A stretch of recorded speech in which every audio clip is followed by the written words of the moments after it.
بسم الله والصلاة والسلام على سيدنا محمد عليه أفضل الصلاة والسلام. اللهم صل وسلم وبارك عليك حبيبي يا رسول الله. ازيك وأحلى اخوات وأحلى متابعين في الدنيا. شكرا على كل اخواتي المحترمين اللي دايما مشرفيني ومنوريني، ما نحرمش منكم ولا من وجودكم دايما على راسي. يلا بينا ندعي لبعض الأول ونقول ربنا يرحم أمواتنا وأموات المسلمين، ويشفي كل مريض ويرزق كل مشتاق بالذرية الصالحة، وفك كرب كل مكروب، واصلح حالنا وحالكم. قولوا آمين يا رب العالمين. اللهم آمين يا رب العالمين. ربنا يرزقنا ويرزقكم الخير دايما يا رب، والصحة والعافية. اللهم امين يا رب العالمين. يلا بينا نخش على الفيديو بتاعنا النهارده، وده يمكن انا كمان فوتت ايام من الانفار، بس مش مشكله، يعني اليوم اللي اقدر اصور فيه انا بصور معاكم، نعيش اليوم مع بعض. وزي ما قلت لكم والله العظيم اللي هيقبل مني الكلام براحته واللي مش هيقبل مني براحته. يا جماعة أنا بعمل الحاجة بما يرضي الله، اللي بيجي قدامي أنا بعمله، لا بحضر لفيديو ولا بحضر لكلام ولا بحضر لروتين ولا أي حاجة خالص. أنا بفتح الكاميرا زي ما الحاجة محطوطة، بتوكل على الله. اللهم ديمها علينا نعمة واحفظها من الزوال يا رب العالمين. كنت بعمل فطار، قطعت بطاطس، قشرتها وقطعتها زي ما انتم شايفين كده. هعملها بطاطس مهروسة أو زي ما الناس بتقول بيوريه بيوريه حاجة زي كده. المهم عشان ما نطولش على نفسنا، يعني كان عندي شوربه من قبلها بيوم بغليها علشان هسقبها المحشي. هنعمل محشي وهنعمل فطار ان شاء الله نظبط الدنيا. يعني كنت مطلعه كمان الفراخ اساسا من بالليل، هنقعها بقى في ميتها والمحلول بتاعها كده ونظبط دنيتنا. وكان عندي خضره، جبت خضره المحشي، ورهف راحت جابت لي خضره اللي هي ما اتحرمش منها يا رب، جابت لي خضره وجابت لي العيش من عند جدها. تمام، هي مش بتروح الفرن، لا هم يعني بيت ابويا بيجيبوا وهي راحت جابته لي من هناك. المهم قلت بقى انا عندي الصلصه اللي انا كنت عاملاها معاكم قبلها بيوم كده كده، هعمل بها للمحشي. الله عليك يا عم بخ، والله ما حذفت. انا زي ما قلت لكم انا بعمل معاكم كل حاجه بطبيعتها بيومها يعني. المهم كان في حته فلفل مش راضيه تنزل كده وكنت عايزه انزلها. انا جبت بصل وعليه فلفل، وزي ما انتم عارفين انا بعمل خلطه المحشي ازاي. ضربت البصل مع الفلفل وحطيت زيت في الطاسه اللي انتم شايفينها دي. انا كل استخدامي دلوقتي في الطقم الجميل التحفه اللي مريح الحمد لله. اللهم ديمها عليا نعمه يا رب والنبي، وجعل صبر ورضايا فضل ونعمه والله العظيم. واحده تقول لي انت صابره على ايه يا اختي، مالك ما انت مبسوطه؟ انت دخلت حياتي انا الحمد لله برضا ربنا، الحمد لله اللهم لك الحمد. اللهم امين يا رب العالمين، فضل ونعمه. يعني في ناس حشريه كده لازم تخش معايا في اي حاجه فلح. لا مؤاخذه يا جماعه، لان صراحه في يعني لازم بسجل، لازم تخش معايا، بصور لازم تخش معايا. يلا الحمد لله. بنتي دي مشاركانه في القناه.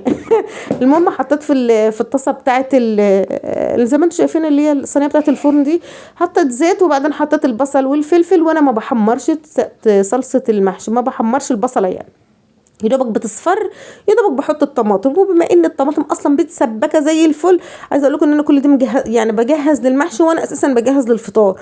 الفول عملته هناك اهو زي ما انتم شايفينه، والبطاطس بتغلي على النار، وتقليه المحشي كمان خلاص قربت تستوى. وكنت سالقه الكرنب قبلها بيوم، هطلعه من التلاجة بس ما كنتش قطعته بصراحه، ما كنتش قدرت يعني وكده. فالمهم قلت بقى اطلعه وانا قاعده كده عم اجهز الفطار واطلع لهم الفطار. كنا انا قطعت الكرنب وغسلت الخضره. انتوا عارفين التحابيش اللي حوالينا دي اهو زي ما انتوا شايفين، الكرنب اهو كنت سلقاه. قعدت زي ما انتوا شايفين كده، عملت كوبايه قهوه، غسلت الخضره وجبت الرز وقطعت الكرنب، والدنيا بقت زي الفل. عملت لهم الفطار، هنطلع لهم الفطار، نسمي الله بسم الله ما شاء الله اللهم بارك، ونتوكل على الله نشتغل في ايه، في المحشي. بصراحه عشان ايدي متعوره ما قدرتش ان انا اقعد اخرط المحشي. تمام، اكيد انتوا عارفين دي الانسه رهف. هفرم الخضره في قلب الكبه، بس هو نصيحه، بس لما تيجي تفرم الخضره لازم يعني تفرميها ناشفه مش مبلوله ميه، عشان ما تعملش زي العجينه معاك كده. يعني لما تيجي تفرموا الخضره حتى عشان تعينيها افرموها فيها ناشفه. تمام تمام. انت بتعملي ايه رهف؟ ويتش. تعملي ويتش ايه؟ جبنه؟ طب بس ما تنزليش هاري. المهم ان احنا هنا بقى هنفرم الخضره برضك علشان نجهز للمحشي. كنت غسلت الرز برضك وهخلص واعمله لك. حاجه من كل حاجه بتحلى ساعه ما احنا نيجي نسجل يعني. يا اما انا خلصت من الراجل بتاع البطاطس والبرنجان، جت لرهف. رهف بقى كانت تعبانه وجايبه البتاع اللي هو المج الحراري ده وعامله ليسون وحاطه فيه وقاعده بقى تشرب جنبي يعني. والله كانت بتسخن بقى وعندها برد وكحه، وانتوا عارفين الدور اللي ماشي ده، ربنا يسترها وعدها على خير. المهم فرمت الخضره وكنت غسلت الرز وحطيت الخضره بقى على الرز، وهنبدا بقى يومنا كده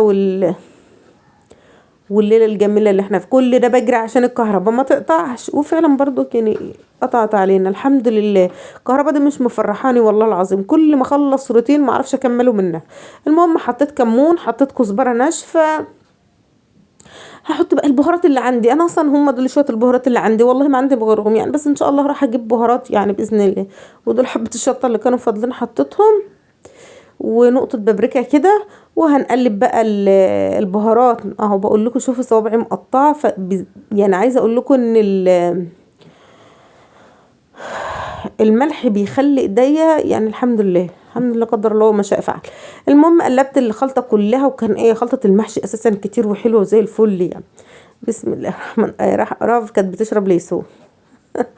المهم بقى هاخد انا اقعد احشي بقى براحتي كده، والله الحمد لله اللهم لك الحمد.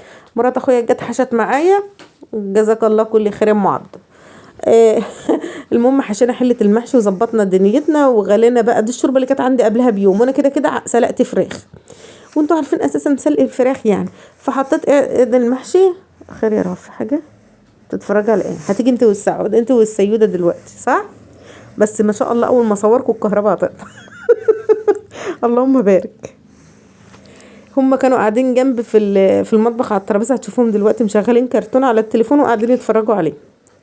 المهم زي ما انتم شايفين حطيت قاعد المحشي وولعت عليه عادي يعني كده، هحط له بس ملح شويه ملح على الوش خفاف كده، وبعدين هسيبه بقى يغلي كالعاده يعني يستوي مع نفسه. كنت انا في الوقت ده سلقت الفراخ. ولادي يسكتهم ده ما يسكتوش، يريحهم لا ما يريحوش. دي الشوربه والله العظيم الشوربه كانت فله شمعه منوره ما شاء الله، كأنها شوربه لحم. اللي عايزين ايه يا اخواني؟ عايزين شعريه بسكر يا جماعه يهديكوا يرضيكوا. انا اتصدمت بقى ساعه ما جابوا لي كيس الشعريه. انتوا عارفين كيس الشعريه قاعد بكام؟ كيس الشعريه ب 11 جنيه. وقولي خدنا الوقت يجي ب20 جنيه زيت. ده هم عارفين حبه الصغننين اللي انا حاططهم زيت دول، قولوا 20 جنيه. العيال دي جايه عليا بخساره يا جدعان. اه والله لا. وانا بقى مش يعني اتذكى كده واجيب كيس شعريه واحد، لا جبت لهم 2. فنجرة هي بقى، ما كنتش اعرف، ما جبت الشعريه من زمان كان عندي. راحة بينا فين يا دنيا، راحة بينا فين. ربنا يعديها على خير. عارفين ازازة الزيت وصلت لكام يا جدعان؟ وصلت ل85 جنيه. اللهم ارحمنا واعف عننا يا رب، اللهم ارحمنا واعف عننا يا رب. الحمد لله فضل ونعمة ان احنا قادرين نعيش. اه والله العظيم بجد وحياة ربنا الحمد لله ان احنا قادرين نعيش. اللهم لك الحمد. إيه لو وصلت لحد الشعريه ما تنسيش تحط اللايك لاختك وكومنت حلو منك، ولو وصلت لحد الشعريه قولي لي انا وصلت لحد الشعريه. انا عشان اعرف انت وصلتي فين يا لئيمه. المهم انا قلت بقى ايه، مش هقعد احمر معاكم الشعريه كلها. هنا دول الاساتذه بقى السيوده ورهف قاعدين يتفرجوا. كهرباء تقطع خلي بالكم. بقول وشك منور يا سيوده. بقول له بتعمل ايه؟ بقول لي بتفرج. الكهرباء قطعت، بس يعرف عشان الكهرباء قطعت. صح.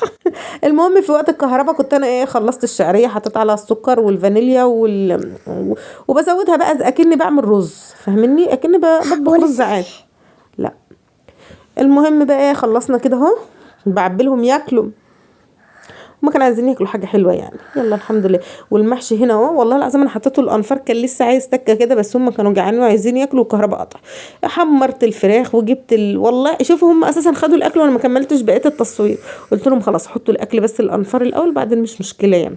عبيت السلطه والشوربه والفراخ والحمد لله. اللهم ديمها علينا النعمه واحفظها من الزوال يا رب العالمين. واستنوا الفيديو